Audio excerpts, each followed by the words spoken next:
Okay. Thank you all for being with us here tonight. Sorry. In this conversation about fresh media practices from the Arab region, with three very inspiring individuals, which I have the privilege of getting to know closely in the last 2 years, and I would love to present them here to you. To my left, Karam Nachar, a Syrian writer and academic. He is the co-founder and publisher of Al-Jumhuriya, an independent media platform that provides in-depth coverage and analysis from Syria and the Arab region.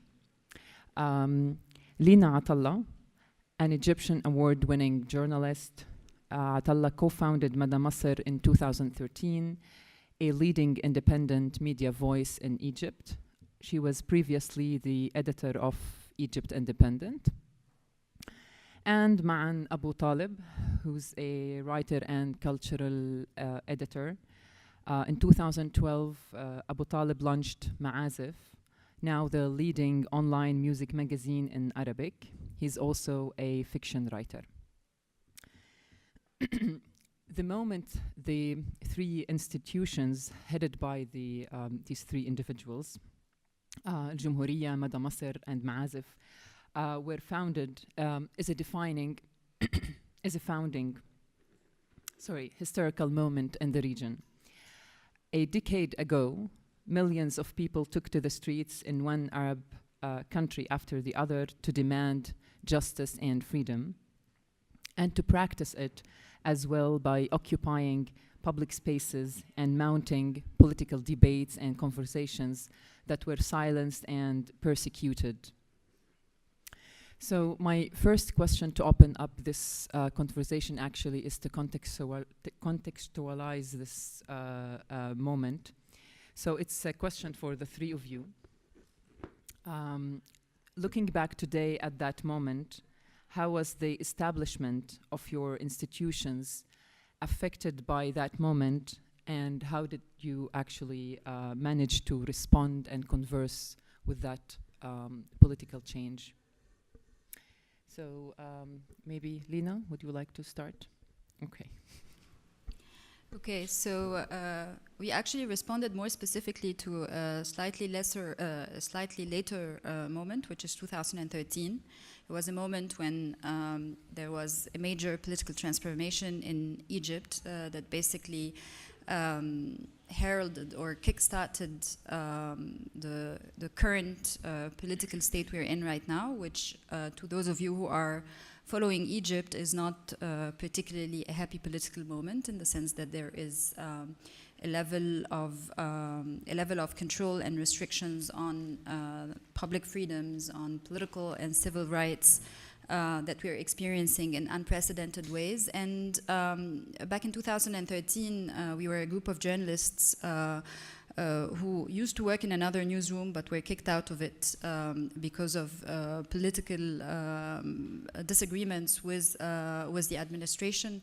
And when we were seeing the transformation that's happening, we thought it was essential to try and put together a newsroom as quickly as possible to witness what was about to happen. In a sense, we were very grateful to this intuition we had that the moment is apocalyptic, and it's just the beginning of a lot more difficulties, not just in Egypt but in the entire region, and we have to create a record for it for as long as we can. And this is why this was a defining moment, because this is why we also chose to be a very classical news gathering operation, although we didn't have a lot of resources, and news gathering is not cheap if you want to do it professionally and properly. But we felt like we needed to create a record based on which we can sit and analyze and speculate and imagine and so on, but we needed to create the record, the empirical record of what's happening in the country before we would do anything else. And this is why we developed, in response to this crisis, in quite a classical way, basically redefining the practice through this very classical standpoint. This is how we've conversed with the moment to answer your question. And yeah, it was, we were, you know, we were very quick to respond. We were as, you know, quick as rabbits in terms of trying to you know, to put together the newsroom and so on. But then also with time, we knew how to take our time and to develop into a broader media organization in terms of also developing other practices that are not just responding to the crisis, but they're also able to do other things in terms of also interacting with the cultural scene that's surrounding us, trying to pierce through the public attention online with innovative modes of publishing and so on. But the first step had to be quick witnessing news production, and then the operation started developing around it. Great. Thank you, Lina. Karam? Sorry. Yeah, no, I think Al-Jumhuriya, sorry. No, I think Al-Jumhuriya was very much a product of the 2011 moment. In fact, we published our very first article a few days after the first anniversary of the Syrian revolution. And we saw ourselves as basically responding to the events that were transpiring in terms of fulfilling a need. The need was that the Syrian story could not be just simply reduced to the daily death toll of the Syrian conflict. There was so much more that was happening in Syria than just the war and the fact that people were dying. There was also like this beautiful public sphere that was sort of born with a bing bang, and so much activism, so much civil society engagement, so many newspapers and radios, so many discussions about the future of Syria and the relationship of Syrians to one another. And so we wanted to actually honor that and engage that by going beyond the news. So rather than doing the classical news intervention, which by the end of March 2012, there were over 200 Syrian media platforms all over Syria and already in southern Turkey and probably also even in Lebanon. So we wanted to do something else. We wanted to say, well, Syrians are not just you know, the victims of the conflict that you read about. And they're also not just the stringers or the fixers for international journalists who come and actually produce these more elaborate, critical, thoughtful pieces. They themselves are capable of also engaging in long-form, in-depth analysis and reportage. And so we wanted to be a magazine rather than a news outlet. We wanted to do explainers rather than just conveying what's happening on a daily basis. And so that's how it started. It was a response to go beyond the news, as well as to try to create a space for Syrians where it wasn't just what was happening, but also going deeper and creating a space for thought and for reflection on what Syria 10 years or 20 years down the road would look like. So I would say that's how we responded, yeah.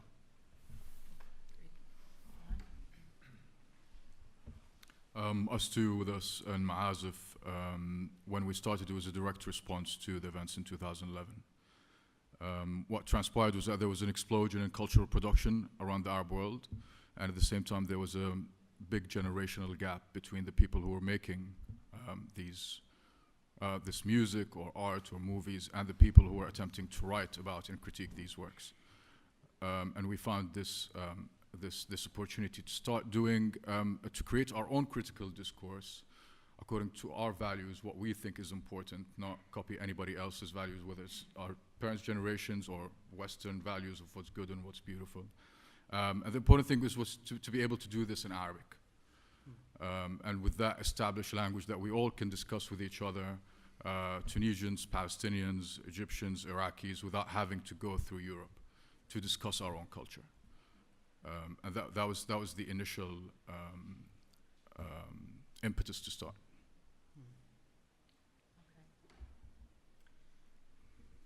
Thank you, Maan. I wanted actually to pick up maybe and to converse more about the cultural scene and the social and cultural changes which were brought also by the actually political movements.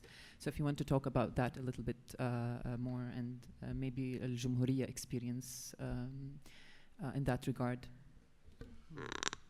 Yeah. When we started, obviously, everything was tied to the revolution, and that sort of confuses a little bit the critical criteria by which people judge works of art. We find it problematic that especially works from the Arab world get a judge according to their commitment to certain political ideologies or directions, and we thought that is quite patronizing to the Arab artist and Arab art in general. And we thought we would take a position that is seen by many as reactionary, but we think is actually fresh and necessary, which is judging works of art by their merit as works of art, not by the meaning or the political message or the social message that is conveyed by them.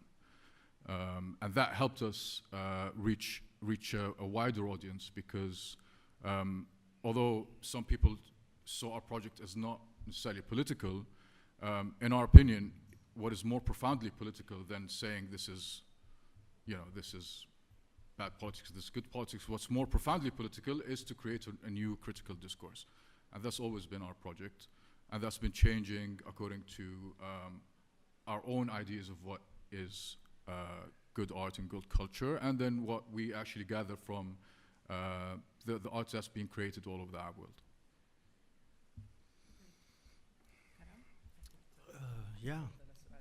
Yeah.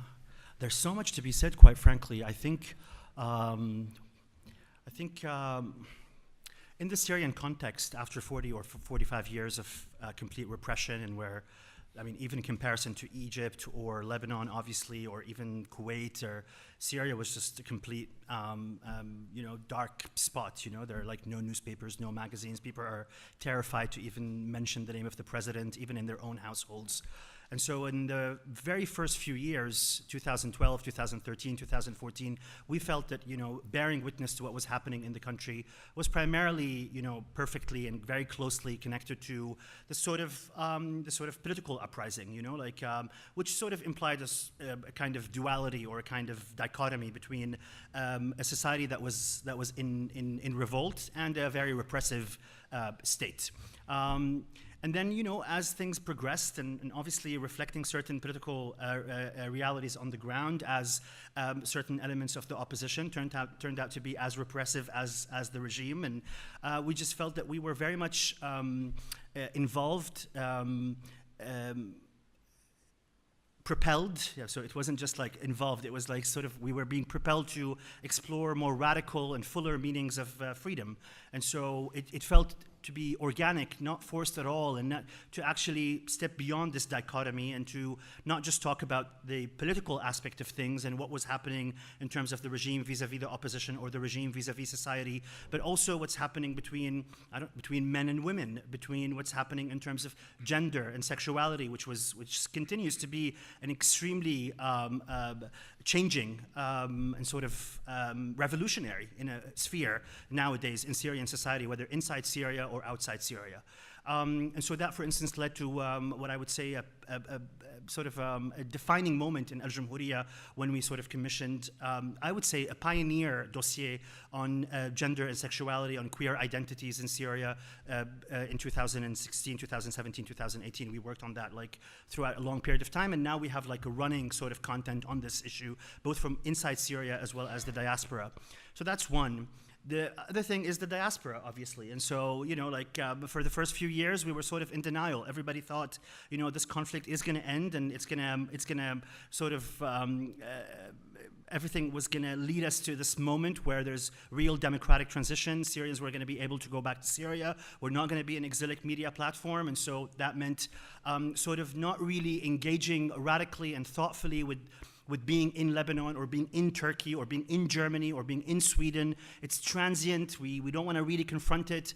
And now, obviously, for the past 3 years, we do the exact opposite of that. We're very involved culturally and politically in interrogating this category of the Syrian diaspora. And in fact, on our website, we created an entire rubric for shatat, for diaspora. And you know, like oftentimes when we're curating for this or thinking about it, we try to, you know, draw comparisons with the Palestinian experience of what it means to be like of a certain national community but not living in this national community or not living in your country, and also with earlier experiences of Syro-Lebanese migrants in North America or in South America, and how they dealt with the notion of being very active politically and culturally as Syrians, but not really living in Syria. So those are the two main things I would say that stand out in terms of how the coverage and how our own content production shifted as a result of the changing realities. Yeah. Sorry if that took too long. No, Oh. it didn't. Thank you. So my next question, and this time I'll start with Lina. You have been invested in community building for the past years. So what does community in the journalistic practice means, and in your own practice means, and why is it at all important? So we have always thought of community building as part of the political practice of being an independent media in a difficult context, in a context that's not particularly friendly as an ecosystem to the practice of journalism. And when I think of community, I think of it in relation to knowing that we are not a mass media, and seeing and not being a mass media not necessarily a crisis but an opportunity to basically weave deep relations with communities of readers who would follow us with a level of loyalty, with a level of consistency, who would come back to us and hold us to account when we do things wrong, who would push us to raise our bar as much as possible. And in that sense, I think of it as a political practice, both because there is a responsibility, obviously, of ingraining in everything we do a measure of reach, a measure of distribution in this way, since we're not mass media, since we're not necessarily television, since we're not pushed by the state-engineered machinery that basically makes a lot of mass media distribute the content easily. So there is a responsibility of reach, and there is a responsibility of accountability towards the public with the journalism that you do. And I think when we are very conscious of community building, we are also conscious that our accountability is owed to the right kind of crowd, which is, again, the readers.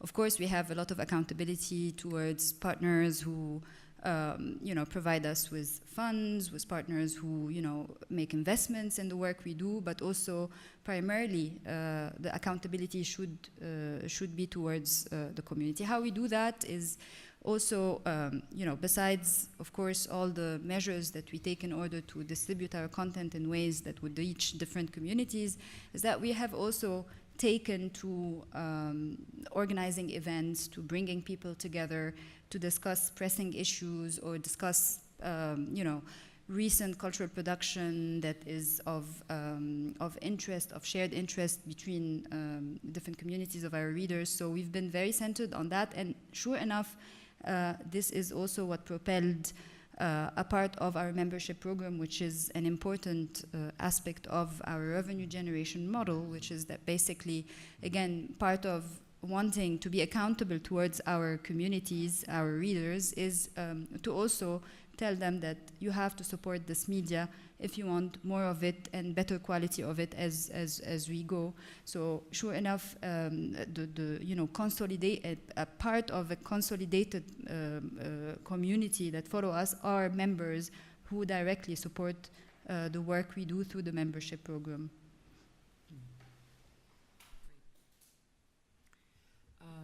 Maan, I would like also to ask you, within these lines of community building, If you can also tell us a little bit about the new approach you are taking towards the building your community in Ma'azif, and specifically maybe also how tech has been part of that. Yeah, during COVID, everybody was busy online. Obviously, a lot of communities grew online, and we thought, we looked at the situation and we thought this is an endless race. We're all trying to get more Instagram followers, more Facebook followers, more hits on the website. And then our attention was turned to a new way of building communities, which is Web3. We got really excited about that. We were excited by the possibilities it gives us in terms of governance, in terms of interacting with the community, in terms of a direct relationship with Infinity and the investment of the community in itself. So while we do continue doing the stuff we usually do in terms of getting more readership and more followers and all that, we're trying to experiment this year where we actually shut down or like make an exclusive community that is heavily involved in what we do.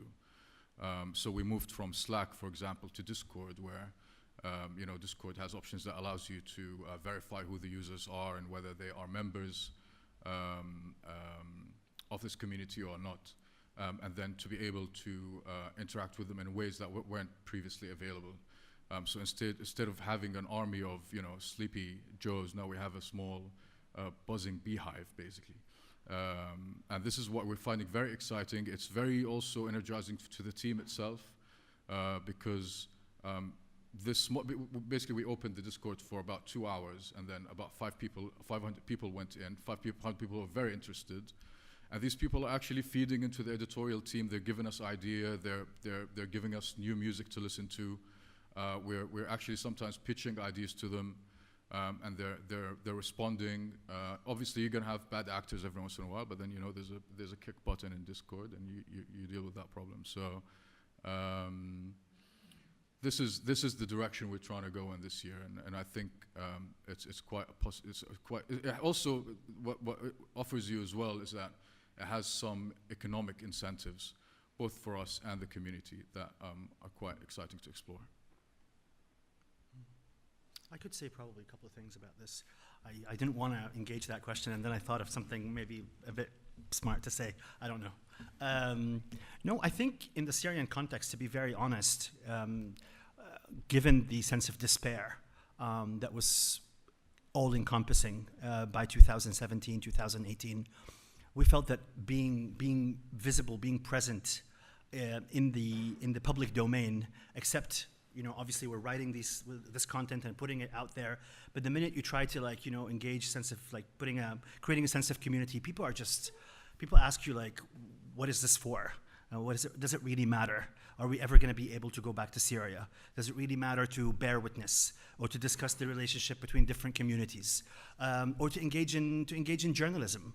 And so that definitely, I'm being very honest here, meant a sense of recoil and also constant existential angst.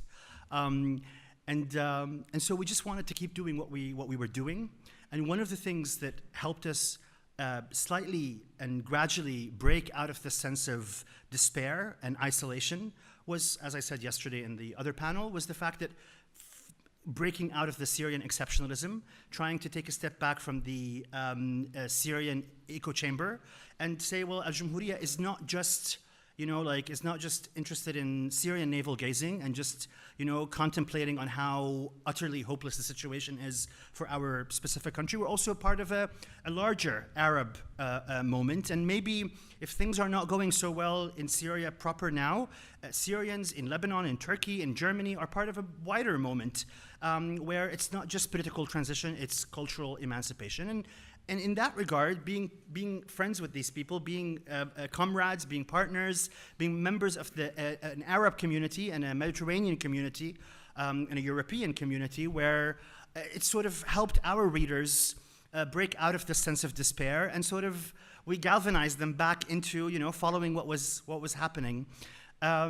And then, it was shy, but it started taking, so for instance, in COVID, after a few months of just not really knowing what to do with ourselves, And obviously, we're a transnational team, and we're dispersed all over the world. And everybody, I work from Turkey. Most of my team, they work out of Germany. We also have a couple of people in France. We have a couple in London. We're like 15 in total, dispersed over 5 different countries. We said, well, how about we sort of revitalize this notion that was very common in Syria and in Damascus during the Damascus Spring, which is Al-Muntada or Al-Muntadayat, which basically, you know, people coming together to salons or, you know, coffee shops to discuss politics. And that was, you know, one of the earliest moments of hope in Syria in 2001, 2002. Those of you who know the politics of the country would know exactly what I'm talking about. And so we established Al-Jumhuriya's virtual Muntada, and we just sent out an email, you know, like to several hundreds of our, you know, super readers, the people who are like always reading, always commenting, always sharing, always engaging, always telling us that like they would like to talk to us more, that like, hey, you guys, like, why don't you organize discussions where we can tell you what we would like to do? And that was like sort of our very first foray into like exploring whether a membership program was also viable for us, given how utterly economically devastated the Syrian community is, both inside and outside. And yeah, to our complete surprise, there were over like 150 people who responded saying like, hey, yes, a monthly muntada where like we all come together on Zoom and you guys like organize a discussion session on one thing or the other. We're happy to we're happy to participate. And it became something that we were like sort of developing as we go. At the beginning, we felt, oh, there are all these like Syrian students who are like making something out of themselves in France, in Germany, in Lebanon. They're pursuing graduate studies, higher studies. How about we invite them every, you know, like throughout these series to talk about what they're doing, what are they studying, how are their studies changing the way they understand being Syrian. And then we felt, well, maybe this is a way where we could, also try to network with other Syrian civil society organizations, rather than just like writing about them or interviewing them for a piece. We could ask them to come and talk to us, to this sort of virtual community that was meeting on Zoom once a month. And so we also, like, that was a way for us to break out of our own sort of Al-Jumhuriya, like work, and we invited people from the Syrian archives, we invited people called Syria Untold, we invited like new people that were just doing interesting work from within Damascus, but they were sort of shuttling between Damascus and Beirut, and so we invited them to come and talk to us about like these Instagram pages that were popping up, and they were sort of representing maybe the beginnings of a new sort of inside Syria sort of initiatives to come together and tell stories. And then the third thing we did, and that's like thing that I was pretty excited about, is just we did like, it's very boring, I mean for you guys, like probably, we just did a survey at the beginning of this year. We're like, okay, would you guys be interested in like, what do you guys think about the content? Like, where do you think we should go? We feel like, you know, after COVID, like what does it mean to be a Syrian media in exile? Yeah, it was really overwhelming. More than 1,000 people responded maybe in like the first, I would say 10 days. We asked them, for instance, like, would you be interested in supporting Al-Jumhuriya once or maybe regularly, or once a month or maybe once a year? And over 700 out of these 1,000 said yes, in any way possible, maybe once, maybe regularly. And so, and it was a pleasant surprise. I don't know. I guess we were traumatized by the 2017, 2018 moments where we felt whenever two Syrians got together to discuss politics, they just ended up fighting and cursing each other, and like, I don't want to ever talk about Syria. And we're like, oh, we're being showed some love. And we saw that again just last week. We celebrated our 10-year anniversary. We invited Lina to come and do a review of our work. And yeah, 100 people showed up after 2 years of Zoom fatigue, over 100 people, more than 100 people. And yeah, there was a lot of emotions. There was a lot of cheesiness and sentimentality, which was very nice.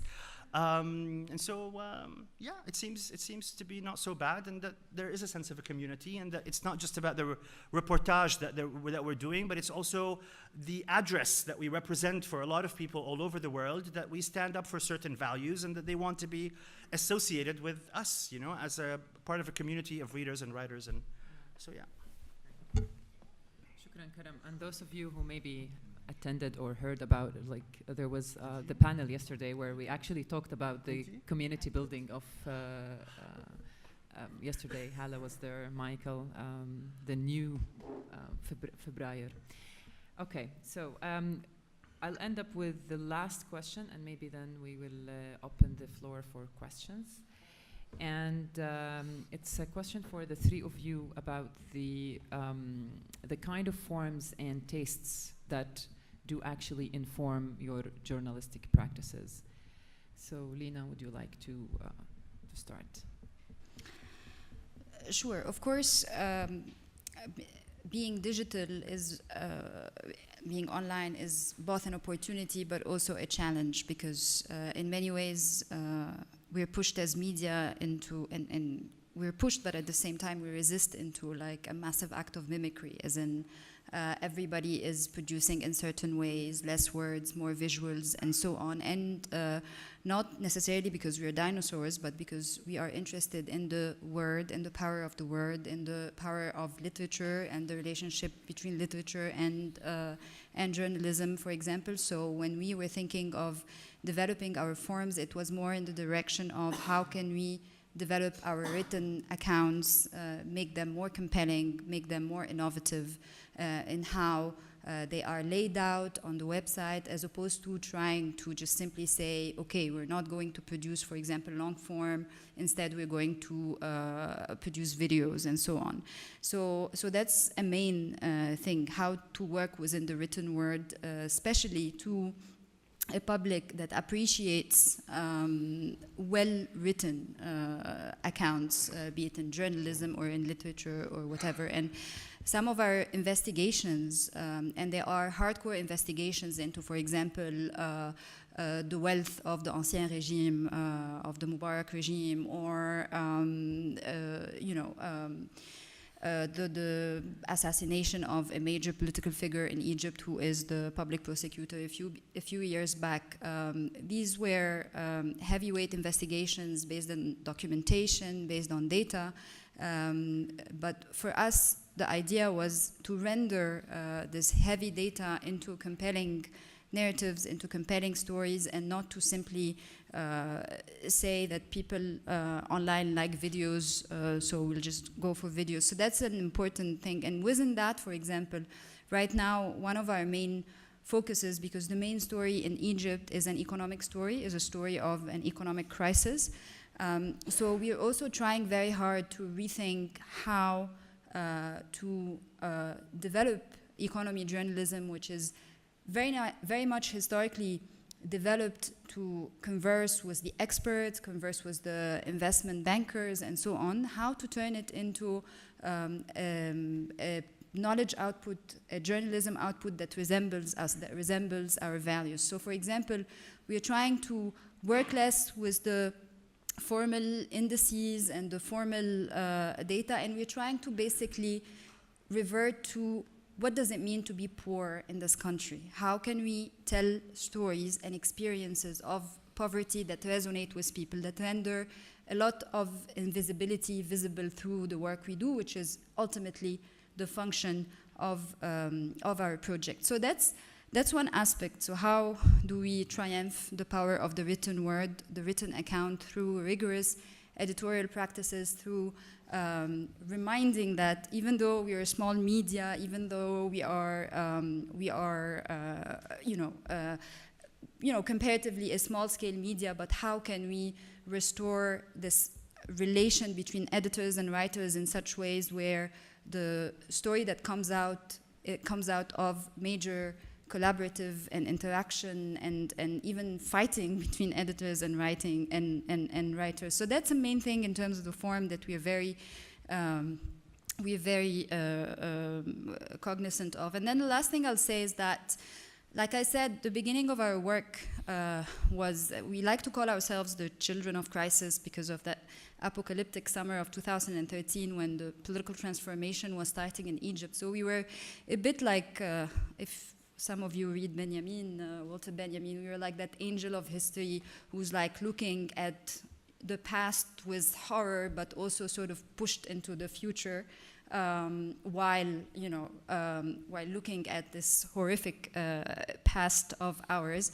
So now that we are being propelled in the future, we feel that as much as we have a responsibility to document, to bear witness, to account for what's happening, but to also imagine what could happen, possibly, what could be done differently. And we feel that there is this almost fictive, speculative power to the journalism that we want, that we like to very much try to account for in the work we do. So for example, we like working with artists, architects, in doing some of these speculative projects. One of the dearest projects to my heart is this collaboration that we have with a number of architects and urban planners who we basically asked, and that's in the midst of major urban transformation that's happening in Cairo, for those of you who are following. So we asked some of them to basically take up a building in the center of Cairo, which is also witnessing major changes, major urban changes.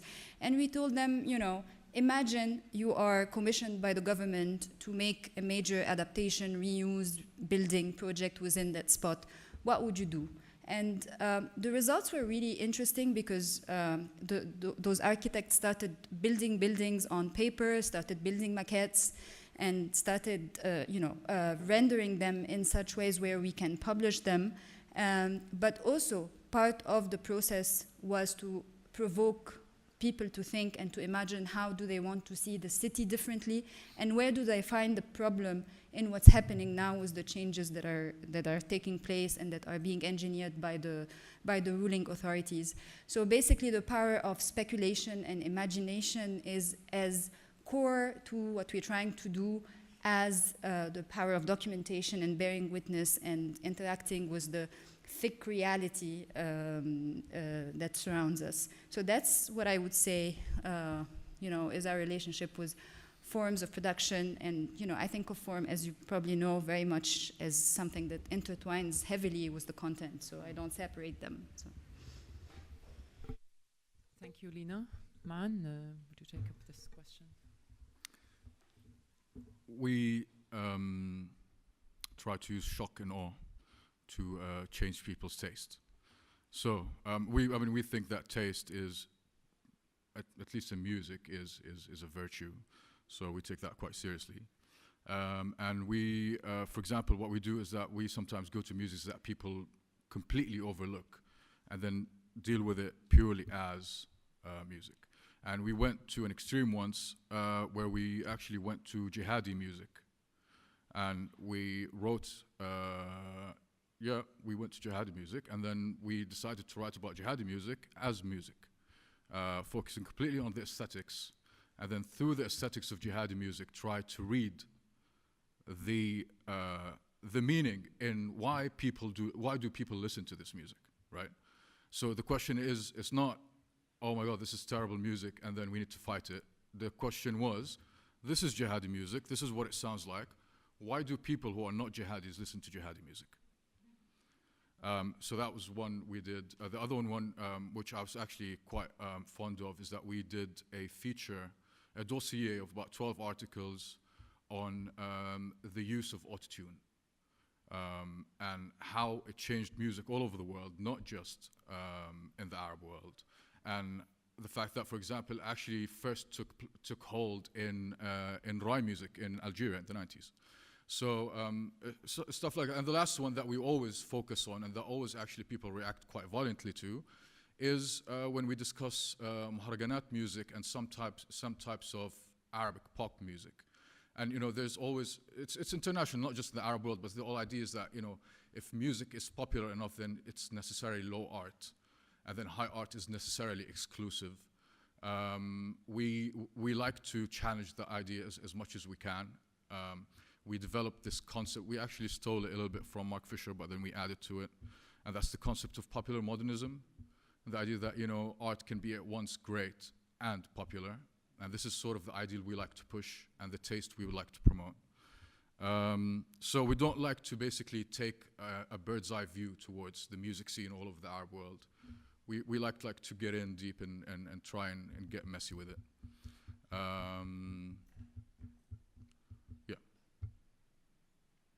Did I answer the question? I feel like I went off on a tangent. What was the question? Oh, okay, cool. All right, thank you.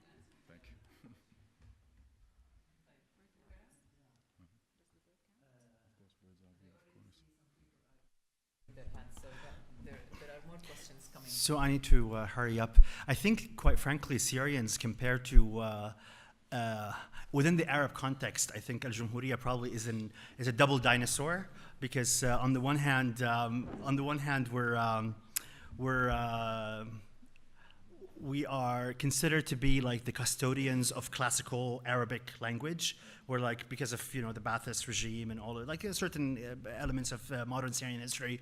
And on top of that, so Al-Jumhuriya, I would say, even compared to, even though it was, very young, modern, very much championing a radical sense of emancipation when it comes to different values, still the sort of language that we were using 2012, 2013, 2014 always struck people as like very sort of refined copy editing, and in terms of what the final copy was. And then obviously within the Syrian context, Al-Jumhuriya, because we presented ourselves as, long form, in-depth reportage, we were perceived also as like, the people who wanted to be the sort of Syrian equivalent of the New Yorker, like they just do this long form and they take care of every piece, and so it's not really something for mass consumption. And the thing is, quite frankly, back then for us, it was never performative. It was, we thought of it as radically political. I mean, it was precisely about doing something that we felt was important for us being Syrians, that we were not just news, that we were capable to actually reflect deeply and to bear witness deeply. And so even now, as we also try to take a step away from this being like the double act of being dinosaurs, if that makes any sense, we are trying to also be motivated not just by trends and not just by what I would say false dichotomies between like, oh, the long is elitist and the short is popular, because actually some of our most well-read pieces and essays are some of the longest. But rather by a political notion of what it means to be Syrian, and how do you engage your Syrian readers at the moment. In 2011, 2012, there was a huge appetite to consume anything that was about the Syrian public condition. And so it felt completely okay to actually go and indulge, quote unquote, in this form of like long essay writing. But now, as Syrians sort of flee their public condition, escape their public condition, we have to ask ourselves, how do you galvanize them? How do you actually attract them back? How do you manage to say, well, okay, maybe there's something still interesting for you to do, and that requires a little bit of surprise, and that requires a little bit of heresy, that requires a little bit of being naughty, surprising people, like feeling, oh, Al-Jumhuriya, the dinosaurs are doing this, like we can't believe it. And so I just want to mention 3 specific examples of acts of heresy and acts of like experimentation in form. So as I told you, from 2017 onwards, we have like regular content that comes from sort of, what does it mean to produce feminist journalism and queer journalism. And at the beginning, we did it in the exact same way of Al-Jumhuriya. A big dossier, long pieces, some of the most like well-respected writers from Syria and the Arab world coming and contributing. And then like a couple of years later, we felt, like we were getting a lot of questions because people respected the platform. We were getting a lot of questions really on Facebook and Instagram, people asking us like, what's the difference between flirting and,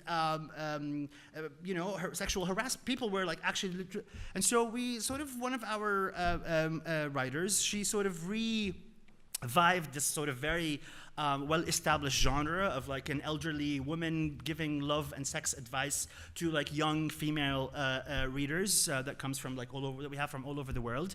But she made it into this like sort of radical feminist who's a bit older and who's like trying to, respond to imaginary or imagined questions. And it was on purpose made short, and it was on purpose made not in modern standard Arabic, but rather with a mix of colloquial Syrian. And it was, mixing big words like al-rida'iyya, which is consent in Arabic, which is not really a word that people use every day in everyday speech, but at the same time with like, colloquial Syrianisms. And yeah, you know, like people at the beginning were like, "What's happening to Al-Jumhuriya? Why are you guys like you losing your identity? Why are you becoming a bit too?" But then it became quite popular, quite frankly. And now people like are always like reaching out to Yamam. Her name is Yamam. That's her pen name, and they're excited. They're interested. But again, it wasn't the length and the language were not about like how do I get more hits. It's about how do you experiment, how do you surprise, and how do you regalvanize, and how do you tap into new discussions and sort of push against the sense of despair and sense of predictability. Another thing that we're doing, which is sort of my baby, and it's sort of still surprising, is that people nowadays, a younger generation of people, they don't want to talk about politics because they think, again, it's very depressing. But then how do you actually get them to engage their public condition? What we're doing is like we're doing storytelling of key moments of what we call them the undiscovered treasures of modern Syrian history. Key controversies in Syrian history that are very political. They're about a huge debate that happened in the 1950s about the Syrian constitution and a big debate about, the relationship between religion and state. It's not about nowadays. It's not about what's going to happen to Syria in 10 years. And you do it in a visually compelling manner. And it's not about national identity. It's not about national pride. It's actually about unspoken political debates in the country, but because it's presented in a visually compelling manner, and it's short, and it's on Instagram, and it's something that people would never studied. It's something that people never read about when in Syria. People are going back to discussing this, whereas they would never do that if they were just presented with a reportage about what's happening with the Constitutional Reform Committee that is taking place, the negotiations between the regime and the opposition in Sochi or in Astana in Azerbaijan. So these are just some examples of how we're trying to experiment and how we feel the sense of experimentation is not driven by facile dichotomies of what's elitist and what's popular, but rather by a sense of politics and by a sense of a dialectical balancing act between how do you maintain your dinosaurish sort of brand, but at the same time manage to tap into new audiences and to galvanize people back into engaging their public condition. And sorry if that took forever. I was about to write a note, yes. But I didn't need to. I managed. Yes. Great. So I think we have 10 minutes maybe, or 15 for questions from the audience. Okay. They're telling me 12. So I see a hand over there and a hand here. So we'll start from you and yeah. Yeah. Thank you so much for this panel. It was very inspiring for me. I mean, as a European trying to cover the Middle East. I have a personal question on this. I am trying to cover the Middle East from a bubble, which is Brussels. The Brussels bubble. So it's an environment that is very close to European Union affairs, and they don't really, from Brussels, look at the Middle East. So I'm trying to connect the European and the Mediterranean perspective together. And at the moment, I'm trying to understand, for example, the impact of the war in Ukraine in the Middle East from a perspective of a food insecurity that is creating the war, basically.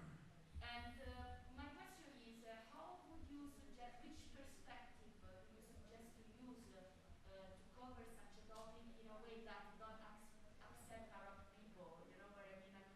I would like to try to give a perspective that is from the country that can understand the particular moment of crisis that there is now. And how would you suggest to manage it? Okay. ناخذ كمان سؤال بعدين نجاوب. Yeah, sure. Okay, we'll take another question. So, yeah, please. Okay, thank you so much, Lina. I have a question for you. Because you spoke about membership, and there's always this discussion in the media industry whether a membership model or a subscription model would work for news in the Arab world. I don't know if you're happy to share numbers. If you're not, just give us an idea of how successful this membership model you started. And also, if it's successful, I wanted to ask you very frankly whether you think that's because the followers or the audience, loyal audience, you spoke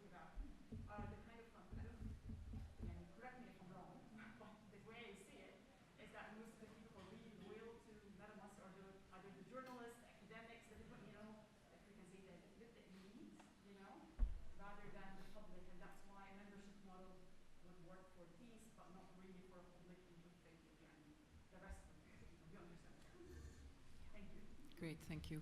And was there a question in the back? Yes, yes, please.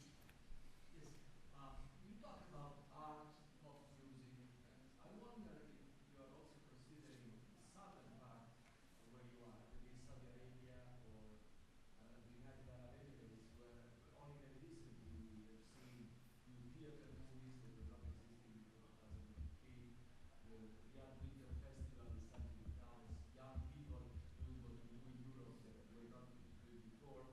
Mutawars disappeared. There's a repression on the streets, and I wonder how you communicate that, or how you go toward that part of the Arab world that we haven't discussed yet. Okay, so the fuel security. I think- Food security. The food security. Sorry. Yeah, go ahead, Lina. I might say something Lina, about Ukraine do you later. want But answer that. I mean, I don't know how to specifically answer your question, except that you can read our coverage, these three media, and maybe be inspired by some of the perspectives that are out there and that basically explain what's our position in this war. And it's interesting you say this because I've been approached by many Europeans back home about how come Egypt's position is not strictly a pro-Ukraine position, and it's precisely because it is much more complicated than that, and it's because of this of being integrated in a worldwide network of food distribution, and because of our disability from investing in our food sovereignty that is making us dependent on both sides of the conflict for the basics of our food. So, for example, we've invested a lot of resources in the last few weeks to precisely cover the food crisis that's out there, and covering it exactly from this angle of food sovereignty. Now, I don't know if this totally answers your question, but it gives you the background politics of why Egypt's position is like that. So that's on the food question, and I'll get to membership.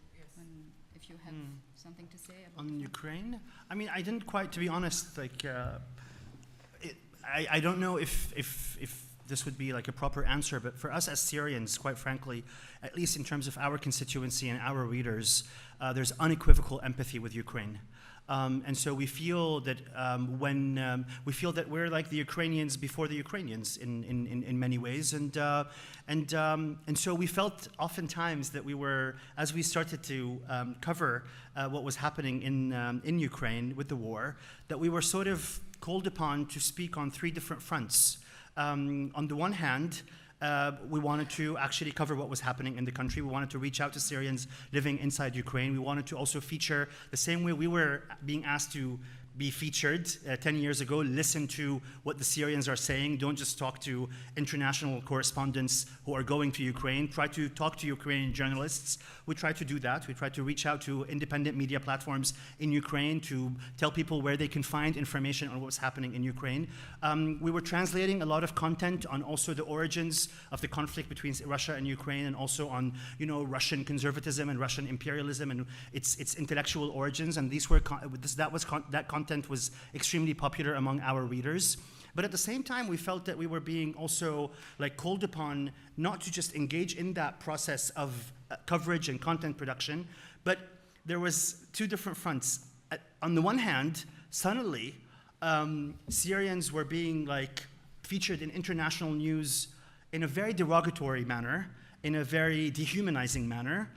Even if the questions were being asked rhetorically on CNN and international news of like, oh, but like if the international community allowed it to happen in Syria because they're Muslim and because they're Arab, and but would it be allowed to happen in Europe in a civilized country? And somehow, like for me, when I thought like 20 years ago, like all this like discourse about othering and about neo-colonialism, I thought it was already sort of passé, at least in certain circles, like we're all sort of now standing on equal footing, and yet all it took is just this one war for just few days for like all this sort of neo-colonial rhetoric of like who's white and who's not white, and who's blue-eyed and who's not blue-eyed, and who's worthy of protection and who's not worthy of protection. Even when it was being asked rhetorically, even when it was still sort of normalizing a sense of a hierarchy between the Syrians, the savages, where like it's always been bad, and the Europeans and the Ukrainians and Kiev, and it's just like a European capital. So we wanted to also stand up to that. And at the same time, especially as Syrians within the Arab context, precisely because we feel we, of all Arab countries, have actually tasted the bitter reality of Russian imperialism, not just American imperialism or old European colonialism. We were also engaging with some of our own other Arab readers who we felt were just engaging in whataboutism, rather than actually being able to tap into some sort of empathy towards Ukraine. They immediately were like, they were sort of just responding to the neo-colonial rhetoric of just saying, okay, well, what about Palestine? What about Syria? What about the Arabs? Why are you like standing up with Ukraine but not with us? And we felt that, yes, that is obviously there's something to be said about that, but let's not erase the Ukrainians in this context, And so we need to still be vigilant about what the Ukrainians themselves are going through, and listen to what's happening in their country. So yeah, it was a fight on three different or like an effort on three different fronts. I don't know if that answers your question, but yeah. Great, shukran, Karam. So we have 5 minutes left, and then the art so and, the two questions, the membership and the one on the music. So maybe Lina and then Maan. Yeah, I don't know if Karam left the space after his polemical comments on the war to talk about membership, but I can say quickly that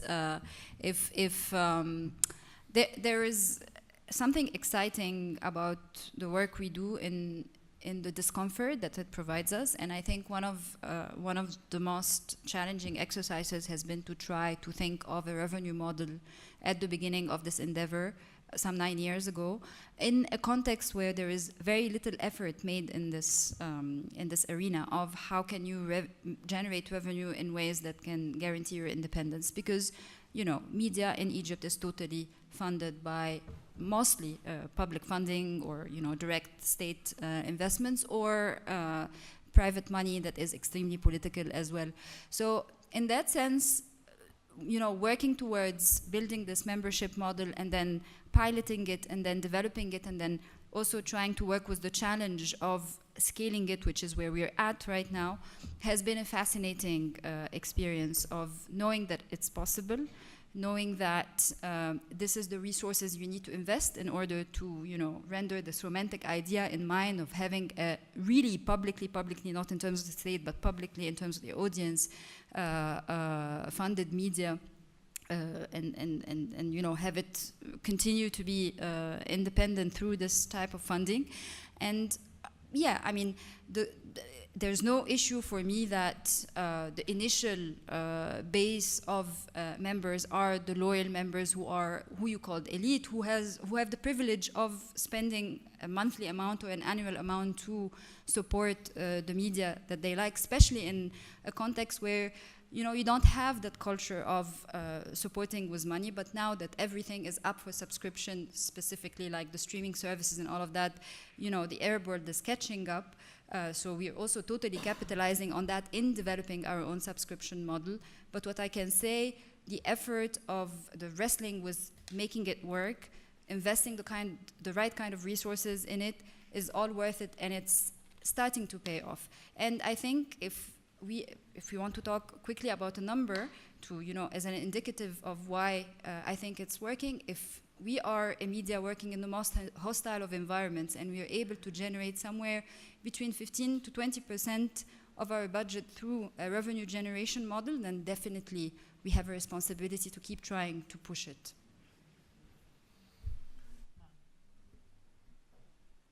About Saudi and the music coming out of the Gulf. We've always covered the Gulf. There's a very rich history of music in the Gulf. We're suspicious of what's going on now with this kind of cultural washing happening in Saudi. But at the same time, there's a very interesting music scene / front happening to do actually with the Yemen war. And there's a genre that's emerged from historical Yemeni music called Az-Zamil, which is now sung by the Yemenis. That has been so effective in suppressing the morale of the Saudi army that actually the Saudi government felt compelled to invest $20 million into developing their own genre that's going to represent their soldiers and raise their morale. And so they took another historical or an old genre in Gulf music, which is shilat, and they said shilat is going to become our war music. And obviously one of them is spontaneous and organic, one of them has $20 million behind it, and naturally the Yemeni music is the one that won. And if you follow these lines, for example, you'll discover a lot of exciting music and a lot of dynamics that come from using music in everyday life, and part of everyday life in the Yemen Saudi now is war. So that's something we keep a very close eye on. One of the biggest stars of Zamil music was actually was killed by the Saudi forces. So it's pretty serious, everything is on the line. And there are in the Gulf also some great music, so there's some really good hip hop that's being fought by the government in Saudi particularly. And there's some, there's also the Shabi stuff, the Pearl Divers music and stuff to do with the desert and all that. But I recommend, the Zamil and the Shilat is where you would find some satisfying stuff. Great. شكرا معا لينا وكرم, and thank you everyone for being here with us, and yeah, thanks.